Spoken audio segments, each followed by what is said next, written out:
ছোট লোকের বাচ্চা, তোর এত বড় সাহস, তুই তোর এই নোংরা হাত দিয়ে আমার হাত ধরেছিস। এখন তো শুধুমাত্র হাত ধরেছি, যদি এক্ষুনি এই মুহূর্তে চাচার কাছে ক্ষমা না চান তাহলে যে আপনার কি কি হবে আপনি কল্পনাও করতে পারছেন না। তোর এত বড় সাহস, তুই আমাকে থ্রেট করছিস। আমি চাইবো না ক্ষমা করবি, তুই করে নে, তুই আমার কিচ্ছু করতে পারবি না। আর এখন যদি তুই আমার হাত না ছাড়িস, তোর কোনো ধারণা নেই আমি তোর কি হাল করতে পারি। তুই জানিস আমি কে, আমি কার মেয়ে।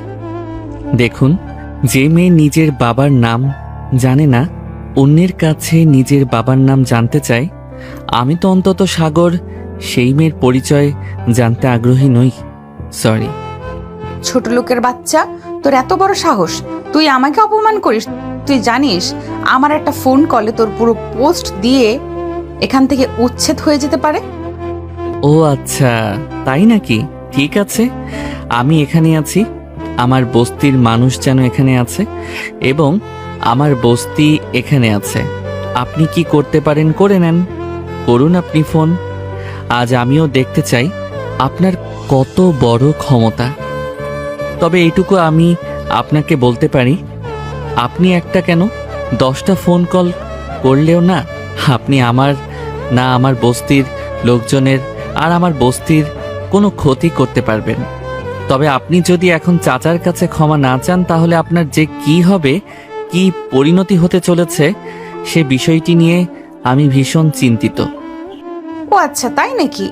ঠিক আছে, তুই কি করতে পারিস কর, আমিও দেখতে চাই তুই এই আনিকা খন্দকারের কি করতে পারিস। চাইবো না আমি ক্ষমা। দেখুন, আপনার কপাল ভালো, আমি কোনো মেয়ের গায়ে হাত তুলি না, এজন্য আপনি এখন পর্যন্ত সুস্থ সবল এখানে দাঁড়িয়ে আছেন। তবে ট্রাস্ট মি, আমি যতটা ভালো মহিলাদের গায়ে হাত তুলি না, কিন্তু আমার বস্তির মেয়েগুলো কিন্তু ঠিক ততটা ভালো নয়। তাই তারা রেগে যাওয়ার আগে যত দ্রুত সম্ভব চাচার কাছে ক্ষমা চেয়ে এখান থেকে কেটে পড়ুন। নিজের প্রাণ বাঁচিয়ে না হলে আপনার কি হবে জানি না, তবে আপনার গাড়ি এখান থেকে সুস্থ সবল যেতে পারবে না। বললাম তো চাইবো না আমি ক্ষমা। তুই কি করতে পারিস কর, আমিও এখানে আর আমার গাড়িও এখানেই আছে। আমি তোদের ক্ষমতা দেখতে চাই। আপনি চাইবেন না ক্ষমা? বললাম তো না না না না না, আমি ক্ষমা করব না। ঠিক আছে, এরপর যা যা ঘটবে তার জন্য দায়ী থাকবেন আপনি। এটা বলতে পারবেন না আমি আপনাকে সতর্ক করিনি। আশা। হ্যাঁ সাগর, বল। ম্যাডামকে একটু ধরতো, আমি ম্যাডামের গাড়ির একটু খাতির যত্ন করি।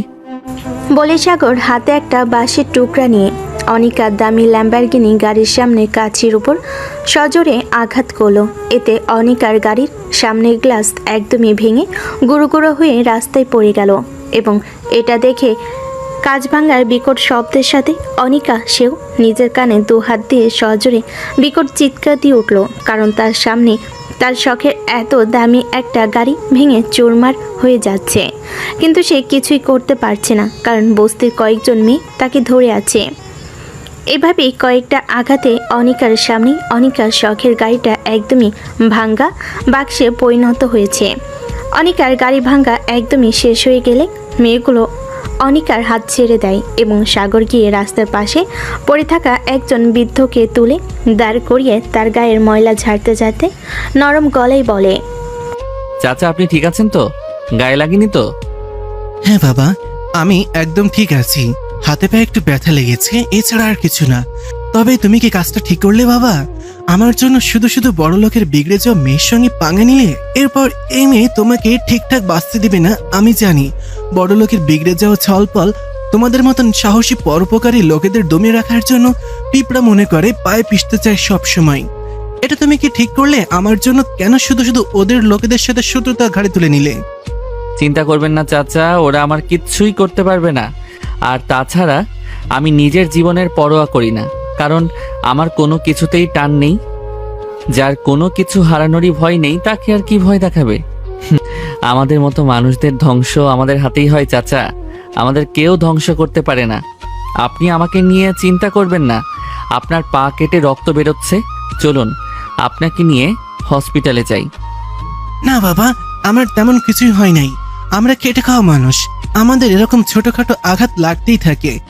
তোমাকে এত ব্যতিব্যস্ত হওয়ার প্রয়োজন নেই। তুমি বরং নিজের খেয়াল রাখো বাবা। তুমি আমার জন্য নিজের জীবন বাজি রাখলে। ভিখারির বাচ্চা, তো শেষ যদি আমি দেখে না রেখেছি তো আমার নামও আনিকা খন্দকার নয়। আজ তুই আমার গাড়িটাকে যেভাবে আমার সামনে আমার সবটাকে চুরমার করে দিলে, ঠিক সেইভাবেই তোকে আমি এমনভাবে চুরমার করব, তুই আমার কাছে নিজের মৃত্যু ভিক্ষা চাইবি, কিন্তু তুই মৃত্যু পাবি না। তোকে আমি তিলে তিলে শেষ করে দিব। আর এটা যান, আপনি কি করতে পারেন করে নেন, আমি সাগর এখানেই আছি। এরপর সকলের থেকে হাত ঝাটকা দিয়ে অনিকা নিজের হাত ছাড়িনি রাগে ফুঁসতে ফুঁসতে সাগরের দিকে আঙ্গুল তাক করে আঙ্গুল ঝাঁকিয়ে কিছু একটা ইশারা করে সামনের দিকে চলে গেল এবং সাগর এবং তার বস্তির লোকজন সেখানে দাঁড়িয়ে রইল। অনিকা আগে নিজের আঙ্গুলের ইশারা করে সাগরকে কি ইশারা করে গেল সেটা সে বুঝল না, তবে এটুকু সে আন্দাজ করতে পেরেছে তার উপরে এখন মহাঝড় আসতে চলেছে। এখন এই ঝড়ে সামাল সে একা দিবে কি করে, এটা নিয়েও কি সাগরের মনে কোনো রকমের কোনো আয়োজন আছে? তার মুখের এক্সপ্রেশন দেখে বোঝা যাচ্ছে না। সাগর, এটা আমাদের ভার্সিটির অনার্স 2য় বর্ষের পলিটিক্যাল সায়েন্স বিভাগের ছাত্রী অনিকা খন্দকার না? হুম। শুনেছি অনিকা খন্দকারের বাবা ইমন খন্দকার নাকি দেশের নামি দামি টপ বিজনেসম্যানদের মধ্যে একজন। অনিকা নাকি ওর বাবা মায়ের খুব আদরের মেয়ে। মেয়ে যদি বাবার কাছে চাঁদ চায়, বাবা চাঁদ এনে দিতে না পারলেও চাঁদের ডুপ্লিকেট সিম্পল বানাতেও ব্যস্ত হন। সেই বড়লোক বাবার ঢঙ্গি মেয়ের সাথে এমন ব্যবহার করলে আমার তো এখন তোকে নিয়েই ভয় করছে। না জানি বাপ মেয়ের এবার তোর কোনো ক্ষতি করে বসে। চিন্তা করিস না, আমার কিচ্ছুই হবে না। তোকে নিয়েই তো যত চিন্তা আমার সাগর। এখন বাবা মেয়ের এই সংঘর্ষে যদি তোর কোনো ক্ষতি হয়ে যায় তখন আমি কি করব? মানে তোর কি হবে মানে বুঝলাম না। না, কিছু না। আশা হুট করে নিজের বলা কথাতে নিজের নীরব হয়ে গেল। এভাবে বেশ কিছুক্ষণ চুপচাপ দাঁড়িয়ে থেকে সাগর এবং তার বস্তির লোকজন বস্তিতে ফিরে যায়। আর এদিকে অনিকার কিছুটা দূরে যাওয়ার পরে একটা উবার ভাড়ায় নিজের বাড়িতে ফিরে যায়। অনিকা যখন নিজের দামি ল্যাম্বরগিনি ছাড়া সামান্য ওভার ভাড়া করে বাড়ি ফিরে, এটা দেখে ওর বাবা মা এবং ভাই তার দিকে এগিয়ে আসে এবং তাকে দেখে বোঝা যায় আনিকার কিছু একটা হয়েছে, কারণ সে প্রচণ্ড রাগে ফুঁসছে এবং সে বাড়ির মধ্যে প্রবেশ করার সাথে সাথে হাতের কাছে যা পাচ্ছে তাই ছুঁড়ে মারছে, ভাঙচুর করছে, কান্না করছে। অনিকার অগ্নিরূপ দেখে তার বাবা মা তার দিকে এগিয়ে যায় এবং তার ভাই সহ তারা অনিকাকে শান্ত করার চেষ্টা করে। অনেক চেষ্টার পর তারা সফল হয়ে অনিকাকে কিঞ্চিত পরিমাণ শান্ত করে এবং অনিকা শান্ত হয়ে আসলে তারা শান্তভাবেই অনিকাকে প্রশ্ন করতে থাকে। কি হয়েছে বাবু তোর? তুই এমন করছিস কেন? শান্ত হ বাচ্চা। এবং কি হয়েছে, কি হয়েছে আমার বাচ্চার সাথে? আমাকে একটু বলো, খুলে খুলে বলো আমাকে, না হলে আমরা বুঝবো কি করে? ভাইজান, ভাইজান, ওই ছোট লোকের বাচ্চা আমাকে রাস্তায় সকলের সামনে অপমান করেছে। আমার সামনে দাঁড়িয়ে আমার শখের ল্যাম্বরগিনিটা ভেঙে চুরমার করেছে। জিনিসের সব কিছু মরুভূমি করে দিয়েছে ভাইজান। ভাইজান, ওকে আমি ছাড়বো না ভাইজান। তুমি কিছু করো। তুমি যদি কিছু না করো তাহলে আমি কিন্তু নিজেই নিজের কিছু করে ফেলবো।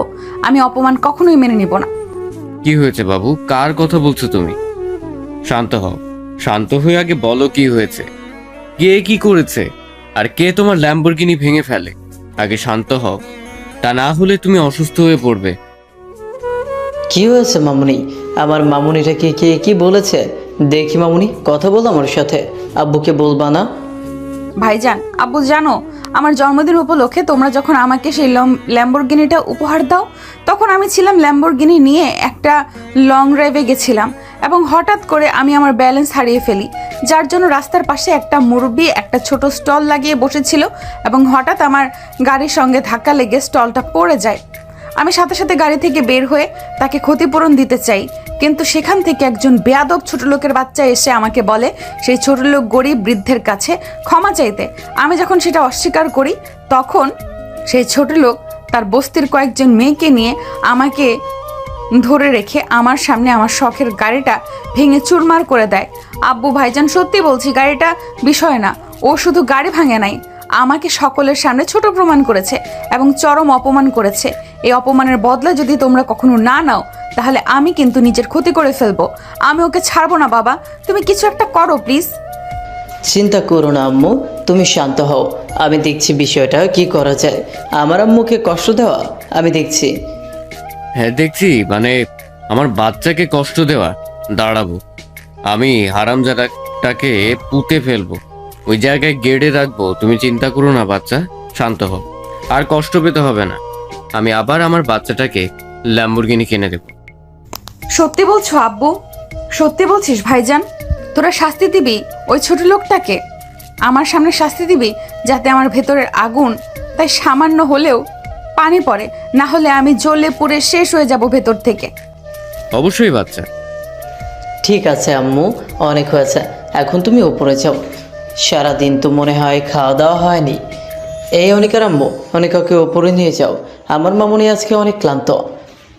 অনিকার আব্বুর আদেশ পাওয়া মাত্রই অনিকার আম্মু দৌড়ে আসে অনিকার কাছে এবং তার মাথায় হাত বুলিয়ে দিয়ে তাকে সযত্নে উঠে দাঁড় করায়। এবং অনিকার আম্মু যখন অনিকাকে নিজের দিকে নিয়ে যায়, অনিকার আব্বুর কাছে কিছুটা এগিয়ে আসে এবং জিজ্ঞেস করে, কি হলো বলো তো বিষয়টা আব্বু? কার এত বড় সাহস হলো আমার বাঘিনীকে আঘাত করার? সে কি ভুলে গেছে আহত বাঘিনী কতটা ভয়ঙ্কর হতে পারে? আমিও তো এই কথাই ভাবছি বাবা, কার এত বড় সাহস আমার পাখিনীকে থাবা মারে। এখন যে এই সংঘর্ষ কত দূর পর্যন্ত যাবে এটা নিয়ে আমি চিন্তিত। সে না হয় বুঝলাম, কিন্তু ম্যাডাম যে অর্ডার করে গেল, না হলে এসে কখনোই অপমান মেনে নেবে না, নিজের ক্ষতি করবে। এখন কি করবে আব্বু? সত্যি সত্যি কি ছেলেটার ক্ষতি করবে? দেখো অনেক, ভুলে যেও না, অনিকা যতই আমার মেয়ে হোক না কেন, ভুল তারও ছিল এবং সে যে ভুল করেছে সেই ভুলের শিক্ষা আমরা তাকে দিতে পারি নাই। বাইরের একজন এসে সেই ভুলের শিক্ষা তাকে দিয়েছে। আমি তো চাইবো এখন থেকে বারবার রোজ তার সঙ্গে অনিকার দেখা হোক, যেন অনিকার এই অহংকার বোধ তাকে ছাড়তে হবে। তবে এখন যেহেতু কথা দিয়ে ফেলেছি, পিছিয়ে যাওয়ার কিছু নেই। দেখি কালকে ডিআইজি আশরাফকে দিয়ে ছেলেটাকে উঠিয়ে নিয়ে আসতে হবে। আমিও দেখতে চাই কে এই মহাপুরুষ, যে আমি যে কাজটা করতে পারিনি এতদিনে সে একদিনে সেই কাজ করে ফেলে দিল। আমার তার সঙ্গে দেখা করাটা প্রয়োজন। তুমি মনে মনে কি পরিকল্পনা করছো বলো তো বাবা? আমার তোমাকে মোটেও স্বাভাবিক মনে হচ্ছে না। তুমি নিশ্চয়ই ভেতরে ভেতরে কিছু পরিকল্পনা করছো। সময় হলে সব জানতে পারবে বাবা। এখন যাও, বোনের কাছে যাও, দেখো সে শান্ত হলো কিনা। অনিকার আব্বু মনে মনে যে গভীর কিছু ভাবছে সেটা তার মুখের এক্সপ্রেশন দেখে বোঝা যাচ্ছে। অনেক বুঝতে পারলো না এবং সে মাথা চুলকাতে চুলকাতে অনিকার ঘরের দিকে চলে গেল। আর এদিকে অনিকার আব্বু খুব মনোযোগ সহকারে কিছু একটা ভেবে হালকা করে হেসে উঠল। এদিকে অনিকার আম্মু এবং অনেক কষ্টে বুঝিয়ে অনিকাকে খাইয়ে ঘুম পাড়িয়েছে। রাত আসে কিছু মানুষের সাম্রাজ্যের বিভিন্ন আয়োজন নিয়ে, আবার কিছু মানুষের নিত্যদিনের মানসিক চাপ নিয়ে। ঠিক সেভাবেই সারাদিন অনেক ঘুরেও সাগর আজ কোনো কাজ পায়নি। এর জন্য তার আজকে কোনো ইনকাম হয়নি। সামনে তার ইউনিভার্সিটির ফাইনাল ইয়ারের পরীক্ষা। সে বিসিএস পরীক্ষার প্রিপারেশন নিচ্ছে, তাই সে কোনো ভালো কোচিংয়ে ভর্তি হয়ে কোচিং করবে। সেই টাকা তার কাছে নেই, সেই টাকা জোগাড় করবে কিভাবে? এবং পরবর্তীতে ইউনিভার্সিটিতে রেজিস্ট্রেশন ফি জমা দিতে হবে। কিভাবে কি করবে তা নিয়ে ভীষণ দুশ্চিন্তায় আকাশের দিকে চেয়ে আছে এবং মনে মনে বলছে, হে আমার রব, তুমি আমাকে ধৈর্য দাও, আমাকে মানসিকভাবে ভেঙে পড়তে দিও না। অনেক তো আমাকে সঙ্গ দিলে, আর কিছুটা সঙ্গ দাও দয়া করে আমার উপরে। বাবা মা তো অনেক আগেই ফাঁকি দিয়ে পালিয়েছে। দুনিয়াতে সঙ্গী বলতে তুমি আর এই বস্তির কিছু মানুষ, তারা আমাকে সবসময় মন থেকে জোর দিয়ে যাও, এখন আমাকে সঙ্গ দিও, খোদা আমাকে একা পড়তে দিও না। কথাগুলো নিজের আনমনে ভাবতে ভাবতে সাগরের চোখের কোণা দিয়ে কিছু নোনা জল গড়িয়ে পড়ল। সাগরের এই দুনিয়াতে আপন বলতে কেউ নেই। খুব ছোটবেলায় তার বাবা মা মারা যায়। তার বাবা ছিল দেশের স্বনামধন্য একজন ব্যবসায়ী। যখন তার বাবা মারা যায় তখন সাগরের চাচা চাচি ভালো মানুষের মুখোশ পরে তার সাথে কিছুদিন ভালো ব্যবহার করে তাকে তাদের কাছে নিয়ে গিয়ে রাখে। এরপর আস্তে আস্তে সাগরের থেকে সব কিছু নিয়ে নেয় এবং দিন দিন তাদের আচরণ ব্যবহার পরিবর্তন হতে থাকে। যখন সাগরের সব কিছু তাদের নেওয়া শেষ, তখন তারা সাগরকে তাদের বাড়ি থেকে বের করে দেয়। সাগর যখন বাড়ি থেকে বের হয়ে রাস্তায় রাস্তায় ঘুরে বেড়াচ্ছিল, পেটে খাবারের ছিল না, কোনো কাজ ছিল না, থাকার জায়গা ছিল না।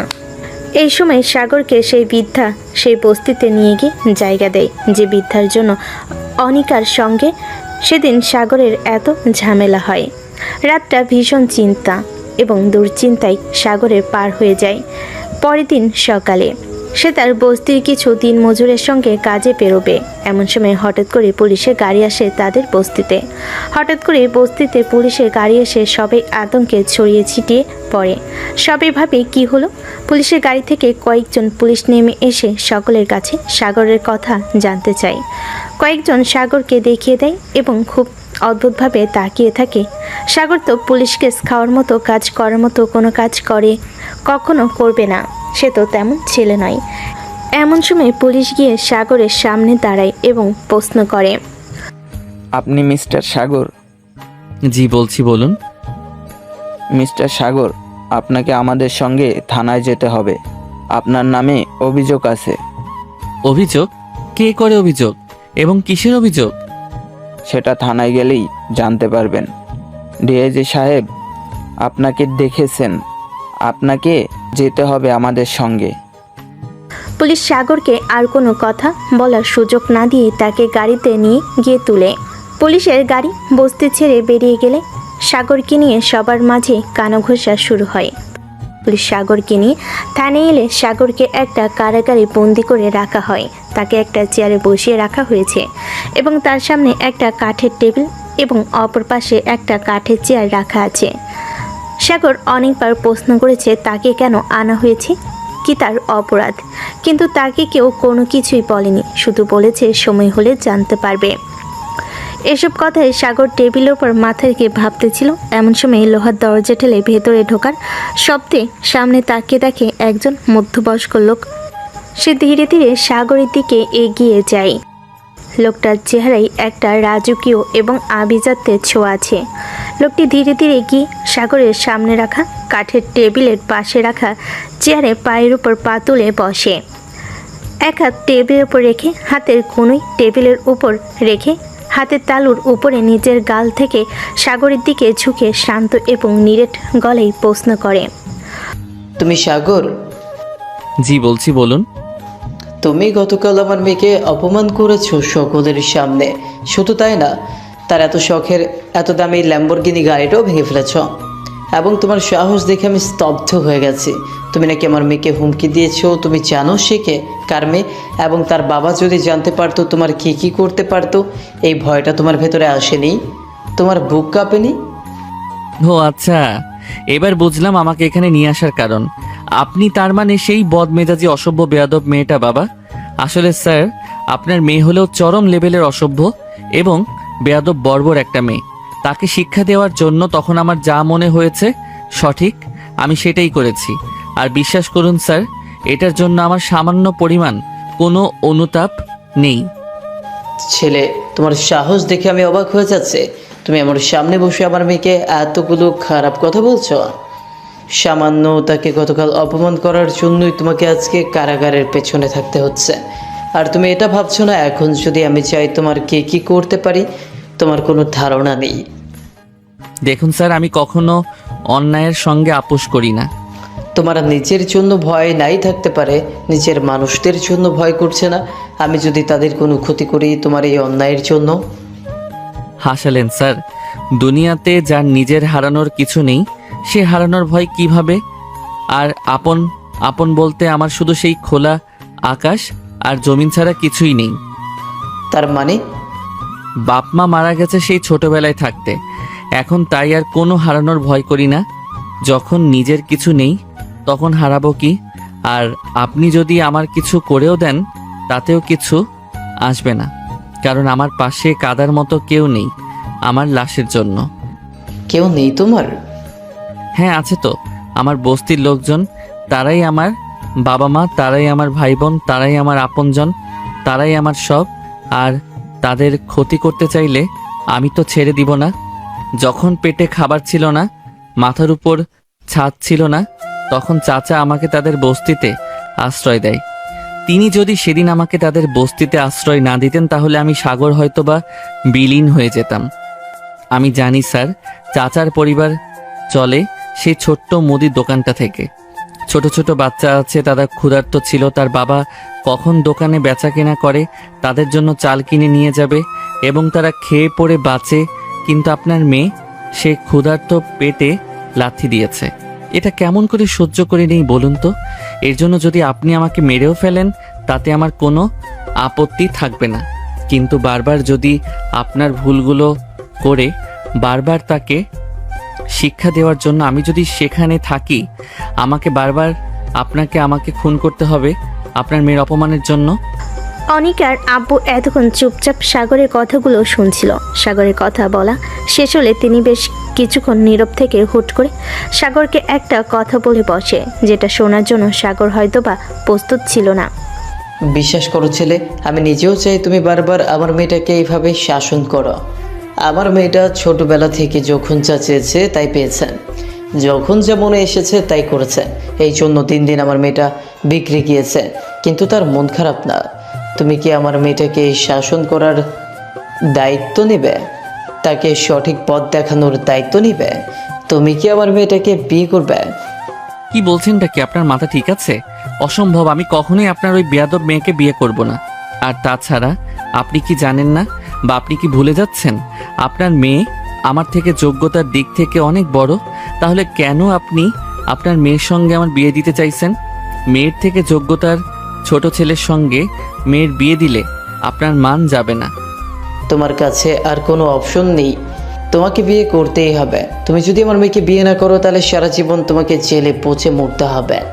আর ভুলে যেও না, জ্ঞানী মানুষেরা বলেছেন, মানুষ যোগ্য হয়ে জন্মগ্রহণ করে না, যোগ্যতা অর্জন করতে হয়। আর যোগ্যতা এটা কখনো কোনো সম্পর্কের বাধা হতে পারে না। আর আমি জানি তুমি অনেক বুদ্ধিমান একটা ছেলে, তুমি আমার মেয়েকে অনেক ভালো রাখবে। আর মেয়ের সুখের জন্য মানুষের কথা শুনতে প্রস্তুত নই।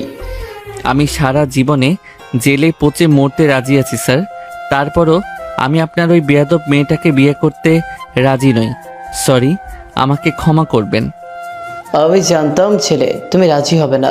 তুমি যদি আমার মেয়েকে বিয়ে করতে রাজি না হও, এরপর তোমার বা তোমার বস্তির সঙ্গে যা যা হবে তার জন্য সম্পূর্ণ তাই তুমি হবে। আর আমাকে দোষ দিতে পারবে না যে আমি আগে কেন তোমাকে সতর্ক করি নাই। কি বলতে চাইছেন আপনি? তুমি যেটা ভাবছো একদম সেটাই বলতে চাইছি। দেখুন, আপনি আমার বুঝতে কোনো ক্ষতি করবেন না। আমি অনুরোধ করছি আপনার কাছে, ওই মানুষগুলোর মাথার উপরে ছাদে কোনো ক্ষতি আপনি করবেন না। আসছি। দাঁড়ান, আমি রাজি আপনার মেয়েকে বিয়ে করতে, তারপরও আপনি আমার বস্তির কোনো ক্ষতি করবেন না। That's like me good boy. অনিকার আপু সাগরের সাথে কথা শেষ করে ডিআইজি আশরাফুলকে সাগরকে ছেড়ে দিতে বলে এবং চলে গেলেন। এবং সাথে সাগরকে এটা বলে যেতে ভুললেন না, আগামী সপ্তাহে শুক্রবারই তার এবং অনিকার বিয়ে। সে যেন তার আগেই অনিকার বাড়িতে চলে আসে। অনিকার আব্বু চলে যাওয়ার কিছুক্ষণ পরই সাগরকে ছেড়ে দেওয়া হয় এবং সাগর সেখান থেকে বিধ্বস্ত অবস্থায় আবার সেই বস্তিতে ফিরে যায়। সাগর যখন বস্তিতে ফিরে যায় তখন কেমন যেন অন্যরকম নজরে সবাই সাগরকে দেখতে শুরু করে। কেন সাগরকে পুলিশ উঠিয়ে নিয়ে গিয়েছিল, সে কি করেছে, কেন করেছে, এটা নিয়ে সারা বস্তিতে একটা গুঞ্জন শুরু হয়ে গিয়েছে। সাগর গিয়ে যখন বস্তিতে পৌঁছে তখন সাগরকে দেখে আশা দৌড়ে আসে সাগরের সামনে এবং হাঁপাতে হাঁপাতে বলে, কিরে সাগর, কোথায় ছিলে এতক্ষণ তুই? আর ওই পুলিশগুলো তোকে কোথায় নিয়ে গেছিল? কেনই বা নিয়ে গেছিল? তুই কি করেছিস এখন বল আমায়। এটা দুনিয়া আশা, এখানে বড় মানুষ খুব সহজে ছোট মানুষের ক্ষতি করে চলে যেতে পারে।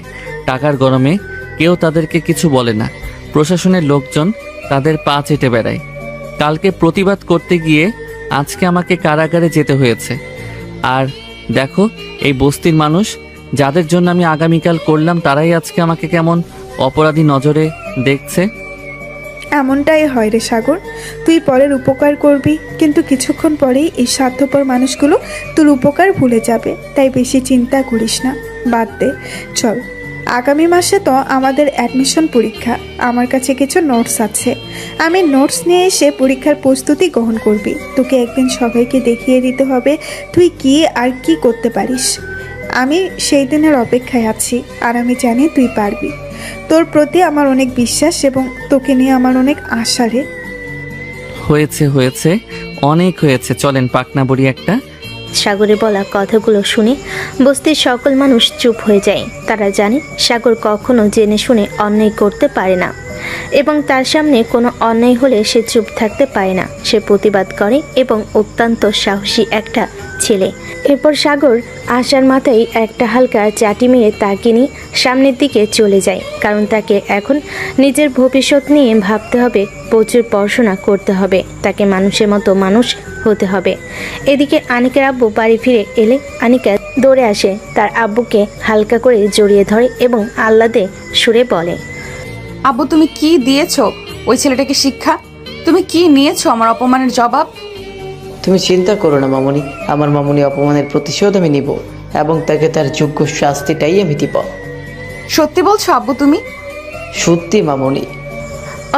অনিকার আব্বুর কথা শুনে খুশি হয়ে যায় এবং সে তার ঘরে চলে যায়। এবং অনিকা চলে গেলে অনিকার আব্বু হালকা হেসে মনে মনে বলেন, চিন্তা করো না মামুনি, আমি তার জন্য তার যোগ্য শাস্তির ব্যবস্থা করে এসেছি। এই কথাটি বলে অনিকার আব্বু তার নিজের ঘরে চলে যেতে নিলে অনিক আর তার আম্মু তাকে আটকায় এবং প্রশ্ন করে, তুমি সত্যি সত্যি ওর নির্দোষ ছেলেটার ক্ষতি করবে? তুমি নিজেও জানো ছেলেটার কোনো দোষ নেই, দোষটা পুরোটাই তোমার মেয়ের। তাহলে কেন তুমি শুধু শুধু সেই নির্দোষ ছেলেটাকে কেন শাস্তি দিতে যাবে বলো তো? দেখো, আমি এখন বাইরে থেকে এসেছি এবং আমি ভীষণ ক্লান্ত, তাই আমাকে বিরক্ত করো না। চিন্তা করো না, আমি কারো কোনো ক্ষতি করব না, তবে যে সিদ্ধান্ত নিব তা সকলের জন্য মঙ্গল। এইটুকু বিশ্বাস তুমি আমার উপরে করতেই পারো। এভাবেই দিন কেটে যায় এবং দেখতে দেখতে সেই কাঙ্ক্ষিত দিনটি চলে আসে। আজকে সাগর এবং অনিকার বিয়ে উপলক্ষে অনিকার বাবা তাদের গাড়ি পাঠায় বস্তিতে সাগরকে নিতে আসতে। হঠাৎ বস্তিতে এত দামি এবং বিশাল একটা গাড়ি আসতে দেখে সকলে ভীষণ অবাক হয় এবং গাড়ির আশেপাশে ভিড় জমায় এবং সেই গাড়ি থেকে লোক বের হয়ে সরাসরি সাগরের ঘরের সামনে গিয়ে সাগরকে ডাকতে থাকে। সবেমাত্র সাগর ঘুম থেকে উঠেছে, এমন সময় গাড়ির ড্রাইভার বলে, স্যার, খন্দকার সাহেব আপনাকে নিয়ে যেতে বলছেন। আপনি দাঁড়ান, আমি আসছি। বেশ কিছুক্ষণ পরে সাগর ফ্রেশ হয়ে আসলে ড্রাইভার তার পেছনের দরজা খুলে দেয় সাগরকে বসার জন্য এবং সাগরকে নিয়ে তিনি চলে যায়। সাগর গাড়িতে উঠে চলে যাওয়ার পর আজকে আবার বস্তির মানুষ সাগরকে নিয়ে আলোচনায় বসে। দূর থেকে আসা খুব সুন্দর দৃষ্টিতে সাগরের দিকে চেয়েছিল। হঠাৎ করে সাগরকে নিতে গাড়ি কেন এসেছে এবং গাড়িতে ঘুরেই বা সাগর কোথায় যাচ্ছে। এরপরে ড্রাইভার সাগরকে নিয়ে খন্দকার বাড়িতে আসে এবং ড্রাইভার সাগরকে নিয়ে খন্দকার বাড়ির ভেতরে প্রবেশ করলে সাগর লক্ষ্য করে চারপাশে বেশ মানুষের সমাগম এবং বেশ আয়োজন চলছে ঘরোয়াভাবে। সাগর মনে মনে ভাবে, তবে কি ওই অহংকারী মেয়েটাও বিয়েতে রাজি হয়েছে? কিন্তু কেন? আমি না হয় দায়ে পড়ে বিয়ে করতে রাজি হয়েছি, সে কেন রাজি হলো? সাগর দাঁড়িয়ে এসব কথাই ভাবছিল। এমন সময় পিছন থেকে একজন এসে সাগরের কাঁধে হাত রাখে এবং সাগর পিছন ফিরে দেখে অনিকার আব্বু সাগরের কাঁধে হাত রেখে দাঁড়িয়ে আছেন। এদিকে সবেমাত্র অনিকার ঘুম ভেঙেছে এবং বাইরে থেকে কেমন সরগরমের আওয়াজ তার কানে যাচ্ছে। এতে সে বিরক্ত হয়ে ঘর থেকে বেরিয়ে আসে এবং এসে দেখে তাদের বাড়িতে মানুষের সমাগম শুরু হয়েছে এবং কোনো কিছুর আয়োজন চলছে। কয়েক সেকেন্ড সে দাঁড়িয়ে থেকে ভেবে দেখে আজকে তাদের বাড়িতে কোনো অনুষ্ঠান ছিল কিনা। তবে তার জন্য তাদের বাড়িতে কোনো অনুষ্ঠান ছিল না, তাহলে কিসের আয়োজন চলছে এটা জানার জন্য অনিকা নিচে নেমে দেখে তার বাবা এবং সেই বস্তির ছোটলোক ছেলেটা বসে কথা বলছে। এমন সময় অনিকার চোখের ঘুম চলে যায় এবং সে তেলে বেগুনে জ্বলে ওঠে। সে তো উড়ে এসে সাগরের কলার চেপে ধরে সাগরকে দাঁড় করে এবং রাগে কটমট করতে করতে সাগরকে বলে, ওই ছোট লোকের বাচ্চা, তোর এত বড় সাহস, তুই আমার বাড়ি পর্যন্ত চলে এসেছিস। কি হচ্ছেটা কি অনিকা? ছাড়ো বলছি ওকে। না ছাড়বো না, তার আগে বল এই ছোট লোকটা এখানে কি করছে? আর তাছাড়া বাবা, তুমি না বলেছিলে তুমি এই ছোট লোকটাকে শাস্তি দিয়েছো? তাহলে সে তো দিব্যি সুস্থ সবল আমার বাড়ি পর্যন্ত চলে এসেছে, তবে কি তুমি আমাকে মিথ্যা বলেছিলে? না অনিকা, আমি মিথ্যা বলিনি। ওকে যে শাস্তি দেওয়া হবে সেই শাস্তি আজকে কার্যকর করা হবে, এই জন্য তাকে আজকে এখানে নিয়ে আসা হয়েছে। মানে কি বলতে চাইছো কি আব্বু তুমি? আজকে তোমাকে ওকে বিয়ে করতে হবে। কি পাগল হয়ে গেছো তুমি আব্বু? তোমার কি মাথা ঠিক আছে? শাস্তি কি তুমি ওকে দিচ্ছ না আমাকে? আমি কিন্তু কখনোই ওই ছোট লোকটাকে বিয়ে করব না।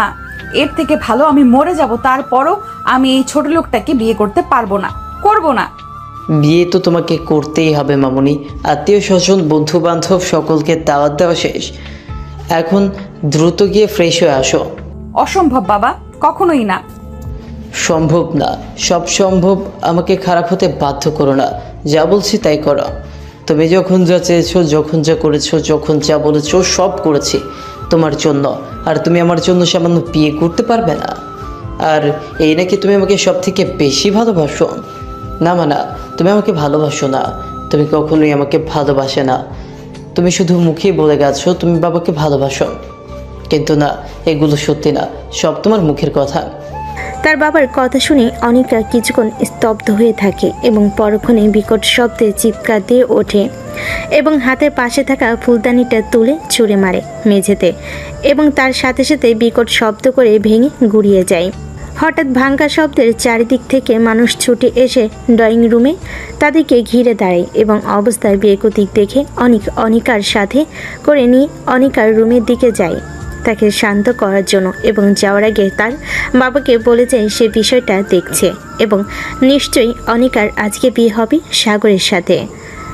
ভাইজান, বাবা এটা কি বলছে? আপনি কি ভুলে গেছেন আমি তার মেয়ে নাকি আমাকে কোথাও থেকে নিয়ে এসেছে? আমার তো মনে হয় না আমি আব্বুর মেয়ে। আমি যদি আব্বুর মেয়ে হতাম তাহলে আব্বু কখনোই আমার সঙ্গে এমনটা করতে পারতো না। আব্বু কেমন করে বলছে? ছোট লোকটাকে আমাকে বিয়ে কখনোই করতে পারবো না ভাইয়া। অনিকা, দেখ বোন আমার, বাবা যেহেতু একবার বলেছে বিয়েটা হবে, তার মানে উনি যে করেই হোক তোর সাথে ওই সাগর নাকি সেই ছেলেটার বিয়ে দিয়েই ছাড়। তাই এখন এত ব্যস্ত না হয়ে মাথা ঠান্ডা করে ভাব কি করা যায়। আমি মরে যাব ভাইয়া, তারপরও আমি ওই বেয়াদব ছেলেটাকে বিয়ে করব না। একটা চড় মারবো ফাজিল মেয়ে, সবসময় বেশি কথা বলা। মরা এত সহজ তাই না? তাহলে কি করব ভাইজান? আমি বাবা কেন আমার সঙ্গে এমনটা করছে? কি করব আমি বলতে পারো তুমি আমাকে? বিয়েটা করে নে বাবু। পাগল হয়ে গেছো তুমি ভাইজান? তুমি কি বাবার মতো কি সব আবল তাবল বকছো? আবল তাবল বকছি না বাচ্চা, যা বলছি ভেবেচিন্তে এবং ঠান্ডা মস্তিষ্কে। আচ্ছা, মনোযোগ সহকারে শোনো আমার কথা। দেখেছেন স্যার, আমি আগেই বলেছিলাম আপনার মেয়ে কখনোই আমার মতো একজন রাস্তার ছেলেকে বিয়ে করতে রাজি হবে না। আপনি শুধু শুধু আমার এবং নিজের দুজনার ও সময় নষ্ট করেছেন। আমাকে যেতে দিন। কখনোই না, আমি না শুনতে পছন্দ করি না। একবার যখন বলেছি তোমাদের আজকে বিয়ে হবে, তোমাদের আজকেই বিয়ে হবে। কিন্তু আপনি কেন বুঝতে চাইছেন না বলুন তো, যে কথাটা শেষ করতে না দিয়েই উপরে সিঁড়ি থেকে নামতে নামতে অনিকা তার আব্বুর উদ্দেশ্যে বলে উঠল। অনিকার কথা শেষ হতে না হতেই সকলে তার দিকে কেমন অদ্ভুত নজরে তাকায়। সকলেই অনিকার দিকে তাকিয়ে দেখেন অনিকা বিয়ের সাজে উপর থেকে নিচে নেমে আসছে। সব থেকে বেশি অবাক তো হয়তো সাগর হয়েছে, যেটা তার মুখ দেখে বোঝা যাচ্ছে। অনিকার আব্বু সামনের দিকে এগিয়ে অনিকাকে জড়িয়ে ধরে। আমি জানতাম আমার মামুনিটা কখনো তার বাবার কথা ফেলতে পারবে না। I am proud of you মামুনি। কিন্তু হঠাৎ করে তুমি, না মানে এত সহজে যে তুমি বিষয়টা মেনে নিবে আমি কল্পনাও করতে পারিনি। আমি রাজি আব্বু। কি যে বলো না আব্বু, তুমি আমাকে কিছু বলবে আর আমি তোমার কথা রাখবো না, এটা কখনোই হতে পারে? হ্যাঁ, প্রথম আমার এটা মেনে নিতে অসুবিধা হচ্ছিল, কিন্তু পরে ভেবে দেখলাম আমার আব্বু কখনোই আমার জন্য কোনো ভুল ডিসিশন নিতে পারেন না। That's like my girl. এরপর সাগরকে উদ্দেশ্য করে কয়েকজন কাজের মানুষকে বলে সাগরকে উপরে নিয়ে গিয়ে রেডি করে আনতে বিয়ের জন্য। আনিকার আব্বু ইশারা পাওয়া মাত্রই সকল কাজের লোক সাগরকে নিয়ে উপরে চলে যায় এবং বেশ কিছুক্ষণ পরে তারা সাগরকে বিয়ের সাজে সাজিয়ে নিয়ে আসে। সাগরকে দেখে সবাই অবাক নয়নি তাকিয়ে আছে। এতই সুদর্শন কাউকে পরবেশী লাগতে পারে, সেটা সাগরকে না দেখলে বোঝা যাবে না। কি মায়াবী তার মুখশ্রী! অনিকা নিজেও হয়তো কয়েক সেকেন্ড থমকে গিয়েছিল সাগরকে এমন বেশে দেখে। তবে তা হয়তো বেশিক্ষণ স্থায়ী হলো না, কারণ তার মনের মধ্যে আবার সেই প্রতিশোধের আগুন জ্বলে উঠল। কিন্তু তারপরও চুপচাপ সে বিষয়টা মেনে নিল এবং বিয়েটা করে নিল। অনেক ঝড়ঝাপটা পাড়ি দিয়ে সাগর আর অনিকার বিয়েটা সম্পূর্ণ হয়। তাদের বিয়ে সম্পূর্ণ হতে হতে রাত প্রায় হয়ে এসেছে। এরপর আত্মীয় স্বজন যারা যারা এসেছিল তারা নিজেদের মধ্যে আলোচনায় ব্যস্ত ছিল যে খন্দকার সাহেব কেন তার মেয়েকে এমন একটা ছেলের সঙ্গে বিয়ে দিল, কিন্তু তাতে অনিকার আব্বুর মনে হয় না কিছু এলো গেল। তারপর খাওয়া দাওয়া শেষে অনিকাকে এবং সাগরকে অনিকার ঘরে পাঠানো হয়। সাগর অনিকার ঘরে গিয়ে দেখে পুরো ঘর বিভিন্ন রকমের ফুল দিয়ে এবং লাল নীল আলো দিয়ে সাজানো। সাগর ঘুরে ঘুরে পুরো রুমটা দেখছিল এবং অবাক হচ্ছিল। এমন সময় ওয়াশরুমের দরজা খোলার আওয়াজে সাগর সেই শব্দ অনুসরণ করে পিছনে ফিরে দেখে অনিকা একটা আধুনিক টাইট ফিটিং রাতের পোশাক পরে বাইরে বের হচ্ছে। অনিকা বাহিরে এসে সাগরকে কেমন অদ্ভুত নজরে তার দিকে তাকিয়ে থাকতে দেখে সে আস্তে আস্তে সাগরের কাছে এগিয়ে আসে এবং হঠাৎ করে কোনো কিছু না বলে সাগরের গালে সজোরে একটা চড় মারে। চড়ের তাল সামলাতে না পেরে সাগর মেঝেতে পড়ে যায় এবং করুণ দৃষ্টিতে অনিকার দিকে তাকিয়ে দেখে অনিকা রাগে লাল হয়ে আছে এবং সে রাগে বলল, জানোয়ার ছোট লোকের বাচ্চা, তোর এত বড় সাহস, তুই আমাকে বিয়ে করার জন্য এসেছিস? তোর এত বড় কলিজা হয় কি করে? তোর কলিজা ছিঁড়ে আমি ফুটবল খেলবো। দেখুন, আমারও কোনো শখ ছিল না আপনার মতো বেয়াদব একটা মেয়েকে বিয়ে করার, কিন্তু আপনার বাবা আমাকে ব্ল্যাকমেইল করে জোর করে আপনার সঙ্গে বিয়ে করতে বাধ্য করেছে। তাই যদি কিছু বলার থাকে নিজের বাবাকে গিয়ে বলুন, আমাকে না।